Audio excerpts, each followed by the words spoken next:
नमस्कार. जीवन आवश्यक सर्व काहीमध्ये आपणा सर्वांचे मनपूर्वक स्वागत. आज आपण पाहूयात श्री क्षेत्र देहू, तुकाराम महाराजांचे गाथा मंदिर व भंडारा डोंगर.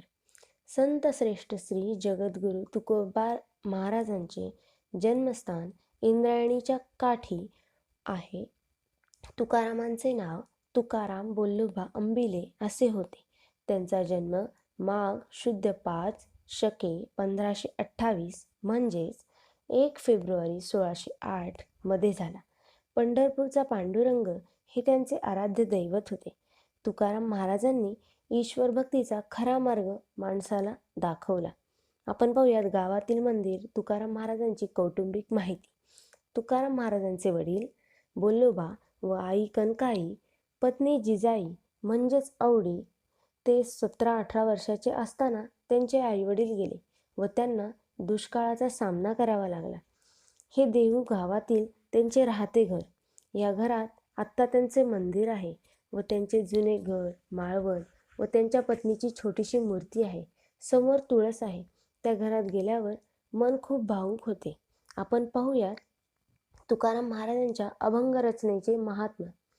पूर्वीपासूनच त्यांनी ध्यान व चिंतन केले व आयुष्य त्यामध्ये गेल्याने त्यांच्या रसाळ वाणीत त्यांनी अभंग रचले व त्यांचे अभंग सुदुंबरे गावातील त्यांचा सवंगडी संताजी जगनाडे यांनी लिहिले.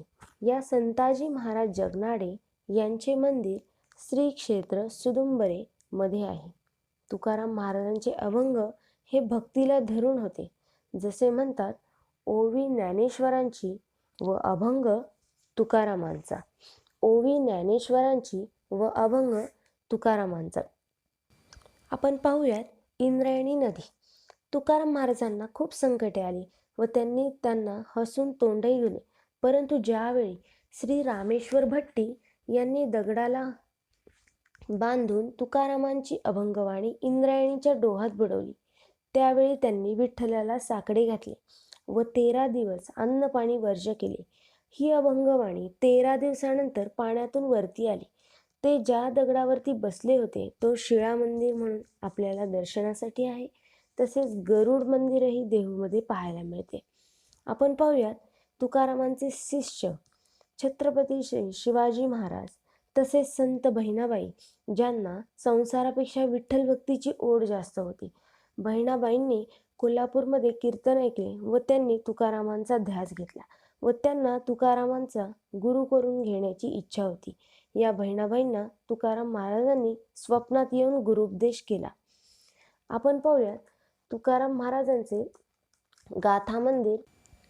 तुकाराम महाराजांच्या घरापासून थोड्या अंतरावर हे खूप मोठे म्हणजे 35,000 स्क्वेअर फुटाचे व 3 मजली असे भव्य दिव्य गाथा मंदिर बांधले आहे.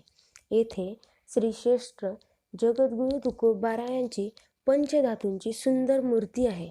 मंदिराच्या आतल्या भिंतीवर तुकारामांचे 4145 अभंग व तुकारामांची 108 नामावली असे कोरलेले आहे.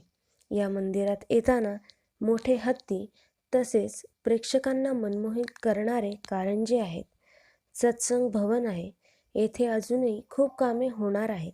असे भव्य दिव्य मंदिर तुम्ही नक्की पहा व तुम्हाला नक्कीच भक्तिमय वाटेल. आपण पाहूयात भंडारा डोंगर. देहूपासून सुमारे 6 ते 7 किलोमीटर अंतरावर भंडारा डोंगर आहे, जिथे तुकाराम महाराज विठ्ठल भक्तीमध्ये एकरूप व्हायचे व त्यांना घरची आठवण येत नसे. येथे विठ्ठल रखुमाई माता व तुकाराम महाराज तसेच महालक्ष्मीची मूर्ती, महादेवाची पिंड आहे. भंडारा डोंगरावर भक्त निवास आहे तसेच प्रसादालय आहे. संत तुकाराम महाराजांच्या जीवन चित्र प्रदर्शन आहे. येथे आकाश, मंडप, पृथ्वी, आसन हे वास्तव चित्र व इंग्रजांनी छापलेली तुकाराम गाथा, चित्र व माहिती अशी बरीच आहे. या चित्र प्रदर्शनातून दाखवलेली आहे. तसेच इथे भक्तांसाठी ग्रंथालय, तुकाराम महाराजांचे कार्य जगभरात पोहोचवण्यासाठी हे चित्र प्रदर्शन आहे. हे खूप सुंदर आहे व विशेष म्हणजे हे विनामूल्य आहे. भंडारा डोंगरावर जाण्यासाठी डांबरी रस्ताही आहे, तुम्ही नक्की भेट द्या. तुकाराम महाराजांचे निर्वाण फाल्गुन कृ 2 शके 1571 म्हणजे 7 मार्च 1649 रोजी त्यांचे वैकुंठ गमन झाले असे भक्तजन म्हणतात व त्या दिवसाला तुकाराम बीज असे म्हणतात. ज्ञानदेवांनी रचिला पाया तुका झालासे कळस. ज्ञानदेवांनी रचिला पाया तुका झालासे कळस.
व्हिडिओ आवडला असेल तर लाईक करा, शेअर करा आणि प्लीज चॅनलला सबस्क्राईब करा.